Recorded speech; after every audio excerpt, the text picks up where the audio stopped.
Tiga. Assalamualaikum warahmatullahi wabarakatuh. Perkenalkan, kami dari kelompok 3 kelas B yang akan mempresentasikan tentang sel-sel pada tumbuhan dan juga pada hewan.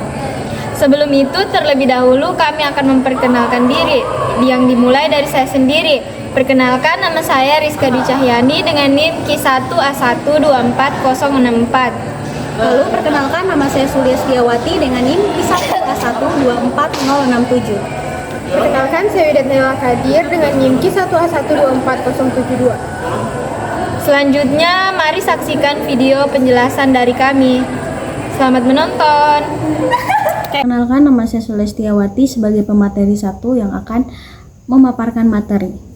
Penghargaan Nobel Kedokteran tahun 2013 diberikan kepada James E. Rothman, Randy W. Schekman, dan Thomas J. Sudoff atas penemuan mereka tentang mesin yang mengatur transportasi vesikular, sebuah sistem transportasi utama dalam sel.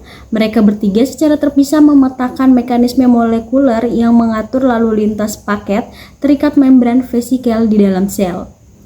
Penelitian mereka memberikan pemahaman mendalam tentang bagaimana sel mengatur dan mengantar muatan molekul ke lokasi yang tepat, baik di dalam sel maupun ketika melepaskan muatan keluar sel.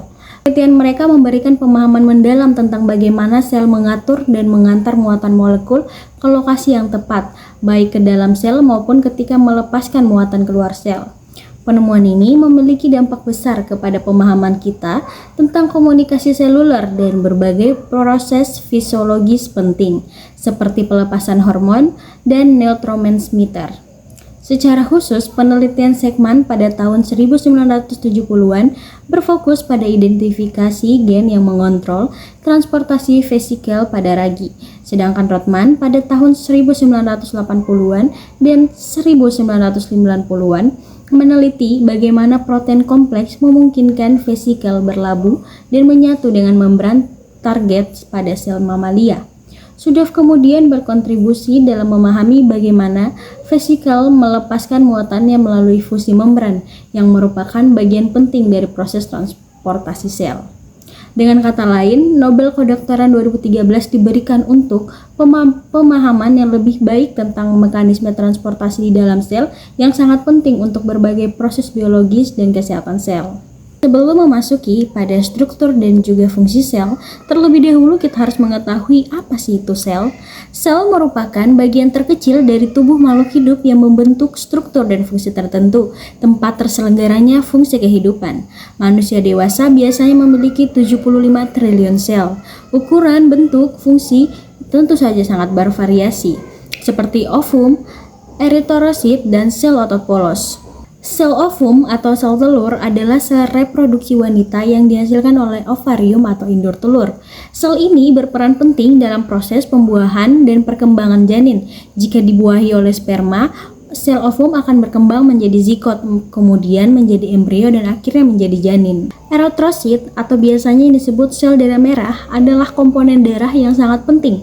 Fungsinya adalah membawa oksigen dari paru-paru ke seluruh tubuh dan mengangkut karbon dioksida kembali ke paru-paru.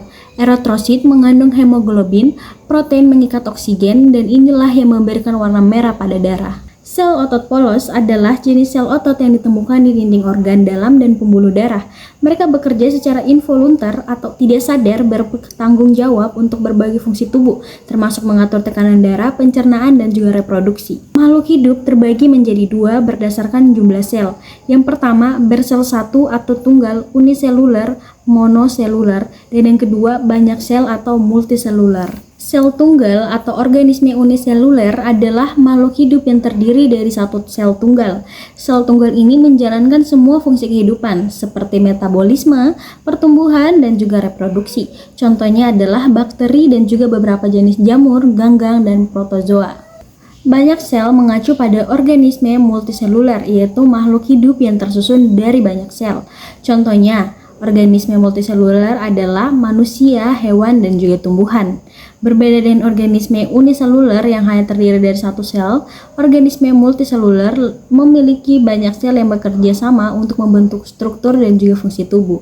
Sel berdasarkan membran inti terbagi menjadi dua. Yang pertama, sel prokaryotik atau belum memiliki membran inti, dan yang kedua, sel eukaryotik atau sudah memiliki membran inti. Sel prokariotik adalah jenis sel yang tidak memiliki membran inti atau nukleus dan organ sel yang terikat membran. Materi genetiknya berupa DNA tersebar di dalam sitoplasma pada area yang disebut nukleot. Sel prokariotik umumnya lebih sederhana dan lebih kecil dari sel eukariotik. Sel eukariotik adalah jenis sel yang memiliki membran inti atau nukleus dan organ sel yang terikat membran.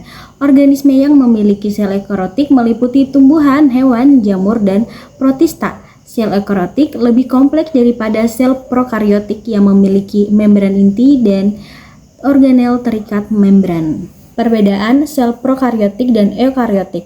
Yang pertama, pada membran inti, eukariot memiliki membran inti, sedangkan prokariot tidak memilikinya. Yang kedua, pada DNA, pada eukariot terdapat intron atau tempat pembentuk, sedangkan prokariot tidak memilikinya. Yang ketiga, kromosom. Pada kromosom eukariot terdapat histon, sedangkan prokariot tidak memilikinya. Yang keempat, pada ukurannya, prokariot lebih kecil daripada eukariot itu. Yang kelima, ribosom. Ukuran ribosom prokariot lebih kecil daripada eukariot. Dan yang terakhir, organel. Eukariot memiliki organel membran, sedangkan prokariot tidak memiliki. Perkenalkan, saya Widatnela Kadir dengan NIM Q1A1 24072 dari jurusan Ilmu dan Teknologi Pangan kelas B. Di sini saya akan melanjutkan penjelasan dari teman saya. Baik, langsung saja. Selanjutnya ada membran plasma. Ada beberapa fungsi dari membran plasma, yaitu yang pertama, sebagai pelindung bagi sel agar isi sel tidak keluar. Yang kedua, sebagai pengatur pertukaran zat yang keluar masuk ke dalam sel. Yang ketiga, melakukan seleksi terhadap zat yang boleh keluar dan masuk, baik dari dalam maupun luar sel. Dan yang terakhir, tersusun atas karbohidrat, protein, dan juga lemak. Selanjutnya ada beberapa bagian dari membran plasma, yaitu yang pertama glikoprotein yang berfungsi untuk mengikat molekul sel tetangga. Selanjutnya ada kepala atau fosfat yang bersifat hidrofilik dan ekor atau lipid yang bersifat hidrofobik. Selanjutnya ada protein integral, yaitu protein yang terbenam, dan protein periferal, yaitu protein yang menempel. Selanjutnya, struktur dan fungsi organel sel. Yang pertama ada sitoplasma. Sitoplasma yaitu cairan yang berada di luar inti, yang terdiri dari air dan zat-zat terlarut serta berbagai macam organel sel hidup. Organel dalam sitoplasma antara lain retikulum endoplasma atau RE yang berupa saluran-saluran yang dibentuk oleh membran RE. Terdapat RE halus dan RE kasar. Pada RE kasar terdapat ribosom dan berfungsi sebagai tempat sintetis protein. Dan ada RE halus yang tidak terdapat ribosom dan berfungsi sebagai tempat sintetis lipid. Selanjutnya ada ribosom. Ribosom terdiri atas 2 unit yang kaya akan RNA dan berperan dalam sintetis protein. Ribosom ada yang menempel pada RE kasar dan ada yang terdapat bebas dalam sitoplasma. Ribosom berdiameter sekitar 20 nanomikro serta terdiri atas 65% RNA ribosom atau rRNA dan 35% protein ribosom yang disebut ribonukleoprotein atau RNP.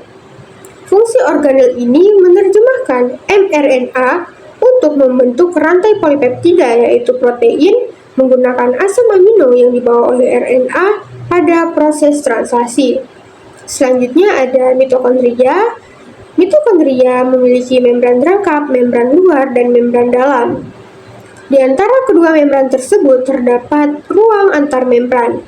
Membran dalam berlekuk-lekuk disebut krista, yang berfungsi untuk memperluas bidang permukaan agar proses penyerapan oksigen dan pembentukan energi lebih efektif. Pada bagian membran dalam, terdapat enzim ATP sintase yang berfungsi sebagai tempat sintetis ATP. Fungsi mitokondria ini adalah tempat respirasi aerob.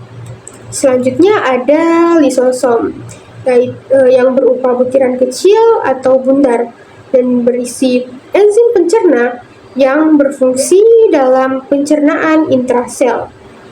Aparatus Golgi atau badan Golgi yang berupa tumpukan kantung-kantung pipih dan berfungsi sebagai tempat sintetis dari sekret atau sekret seperti getah pencernaan yang banyak ditemukan pada sel kelenjar, membentuk protein dan asam inti yaitu DNA atau RNA, serta membentuk dinding dan membran sel.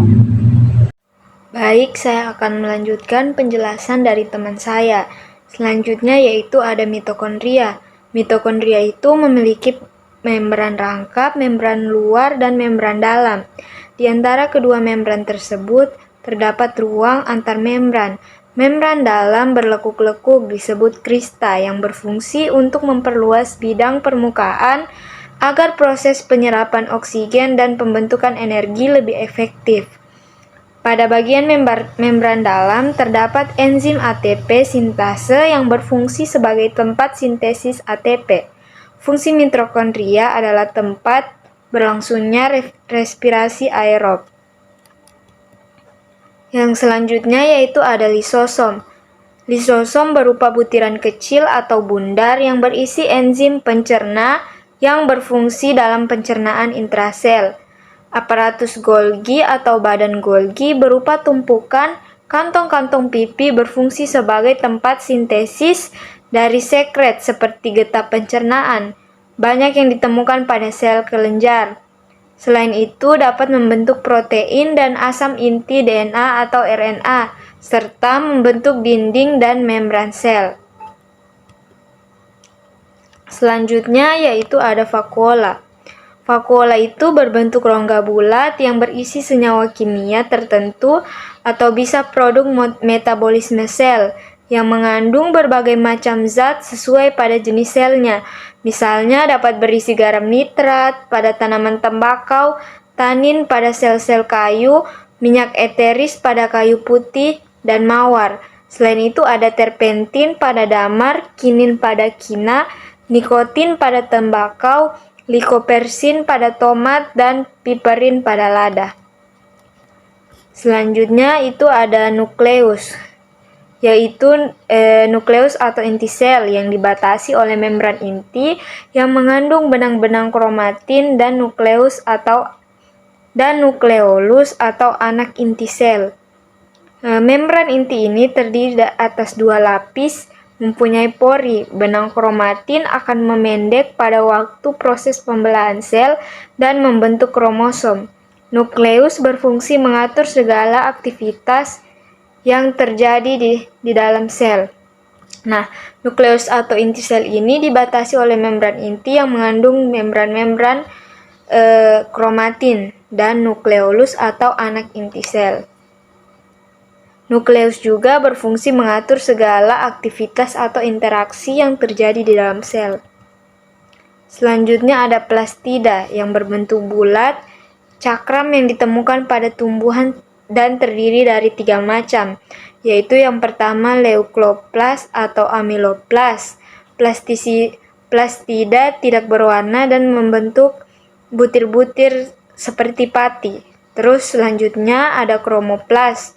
Plastida yang berwarna selain hijau karena adanya pigmen seperti melanin, likopin, xanthopil, kuning, karoten, jingga, fiksianin biru, dan phycoerythrin atau coklat. Dan yang terakhir ada kloroplas. Kloroplas merupakan plastisida berwarna hijau karena mengandung zat hijau daun yaitu klorofil yang terdiri atas klorofil A warna hijau dan biru dan klorofil B yaitu warna hijau dan kuning. Perbedaan sel tumbuhan dan sel hewan. Perbedaannya yaitu sentriol dalam sel hewan itu ada dan pada sel tumbuhan itu tidak ada. Yang kedua, dinding sel pada hewan itu tidak ada dan pada tumbuhan itu ada. Selanjutnya ada vakuola. Vakuola dalam sel hewan itu kecil dan vakuola dalam sel tumbuhan itu besar. Selanjutnya ada plastida. Plastida pada hewan itu tidak ada dan pada tumbuhan itu ada. Selanjutnya ada sentriol. Sentriol itu berfungsi mengatur pembelahan sel dan pemisahan kromosom selama proses pembelahan sel. Dan selanjutnya ada dinding sel.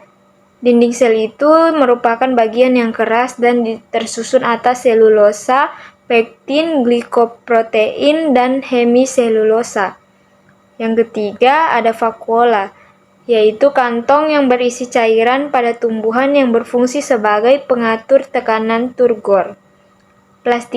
Plastida yang terdiri dari kloroplas yang mengandung klorofil, tilakoid yaitu tempat terjadinya fotosintesis, storma menyimpan hasil fotosintesis, kromoplas dan kromoplas yang mengandung karoten.